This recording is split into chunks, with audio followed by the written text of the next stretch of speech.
Quem nos ajuda a entender a metodologia do mapa da fome e as razões que fizeram o Brasil deixar essa zona de insegurança alimentar grave é o ex-diretor-geral da Agência da ONU para Alimentação e Agricultura e fundador do Instituto Fome Zero, José Graziano. Graziano, boa noite. Muito obrigado pela sua presença aqui na tela da CNN Brasil. As lembranças da pandemia são terríveis. Uma delas, quando o Brasil retornou para o mapa da fome, como aconteceu também com diversos países. A gente celebra essa saída, mas é claro que é importante entender como é que se mede esse índice, o 2,5%. E lembrando, durante a pandemia nós atingimos quase 6% de população com fome, não é isso? Boa noite. Boa noite, Márcio. É um prazer. Primeiro, eu queria fazer uma observação. Nós entramos no mapa da fome antes da pandemia. Em 2019, os indicadores o indicador do POU, que é esse índice que você está se referindo, que é Prevalence of Nourishment. A tradução para o português é a população que não come o suficiente, né? Insuficiência da alimentação, seria, né? Da quantidade de alimentos. Essa já havia superado os 2,5%. Esse 2,5% é um número mínimo, vamos dizer, que a gente calcula com segurança que o número é diferente de zero, porque tem um intervalo estatístico aí em função de todas as estimativas. Então, para estar seguro de que tem gente com fome, ele tem que ser, no mínimo, 2,5%. Tá? Esse é o número adotado internacionalmente e revela a insuficiência de alimento por uma faixa da população, em geral, a população mais pobre.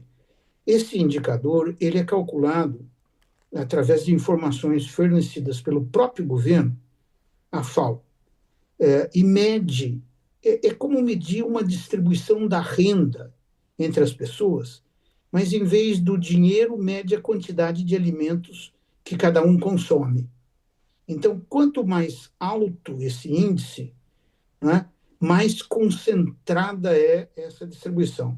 Tem mais gente passando fome. E eu imagino que os bons resultados venham não por causa de uma política, mas um conjunto delas. Mas eu pergunto, o que nós temos recentemente, redução do desemprego, a continuação do Bolsa Família, um sistema único de saúde, e a gente viu o valor disso durante a pandemia, e esse SUS que integra estados e municípios. Pergunto, desse conjunto, o que talvez tenha sido o mais importante nessa nossa recuperação? Eu costumo classificar em dois grandes grupos. O primeiro grande grupo são as políticas macroeconômicas, porque pela dimensão que a fome atingiu no Brasil, o número que a gente tem em 2022 eram 33 milhões de brasileiros passando fome numa população de menos de 200 milhões à época. É muita gente. Então, só mesmo políticas que abranjam toda a população ou um conjunto muito grande da população. E essas políticas macroeconômicas, na minha opinião, as duas fundamentais que explicam a saída do mapa da fome em tão pouco tempo, são o aumento do salário mínimo, que cresceu acima da inflação, e a geração de empregos de qualidade. Nós geramos empregos de carteira assinada em 2023 e 2024, como há muito tempo não se via no Brasil. Essas são as duas políticas principais. Além desses atores principais, tem alguns atores coadjuvantes, que são igualmente importantes num país da dimensão do Brasil e com tantas diferenças regionais, entre grupos de população, etc.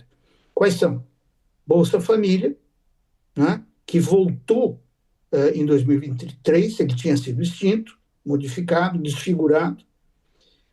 O programa de alimentação escolar, que tinha tido a sua valor per capita congelado durante todo o governo Bolsonaro, e foi reajustado no governo em 2023, no governo Lula.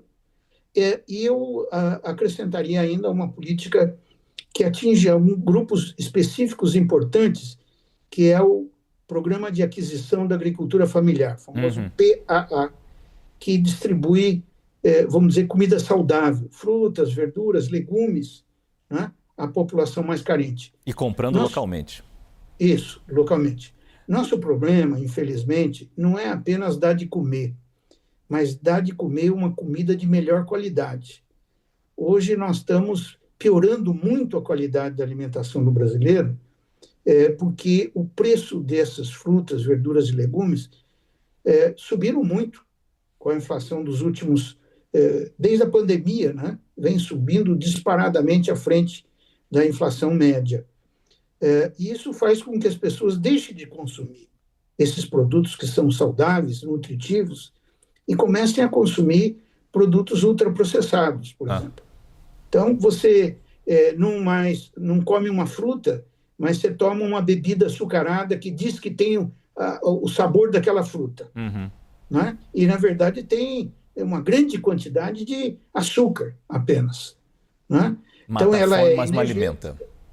Dá-se aquela sensação de satisfação, mas, do ponto de vista nutritivo, é o pior que podia ser. Só leva à obesidade. Graziano, desculpa, eu não sei se você viu o relatório como um todo, e peço desculpa se eu te cortei. Eu não sei se você viu o relatório da ONU Geral. Eu queria que você nos relatasse como esse momento de instabilidade no mundo, essa guerra comercial, a preocupação com as guerras propriamente ditas que a gente tem em Gaza, e a situação em Gaza nem se fala quando a gente fala de fome, mas eu digo, como isso se reflete na situação de fome no mundo?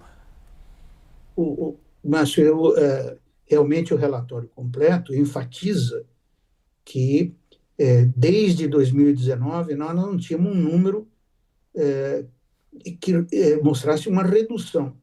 Foi a primeira vez o ano agora de 2024, que o relatório de 25 refere-se ao ano anterior, 2024.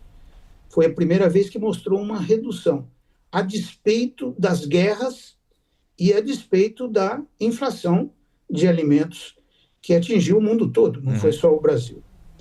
E a explicação é que os países que conseguiram reduzir a fome nesse contexto adverso foi porque tiveram um aumento de renda dos mais pobres superior ao efeito inflacionário.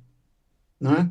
E isso no Brasil se deve, sem dúvida alguma, ao aumento do salário mínimo e à geração de empregos de melhor qualidade. Eu conversei com José Graziano, ex-diretor-geral da Agência da ONU para Alimentação e Agricultura, FAO, e fundador do Instituto Fome Zero. Mais uma vez, muito obrigado e boa noite, Graziano. Muito obrigado, Márcio. Foi um prazer.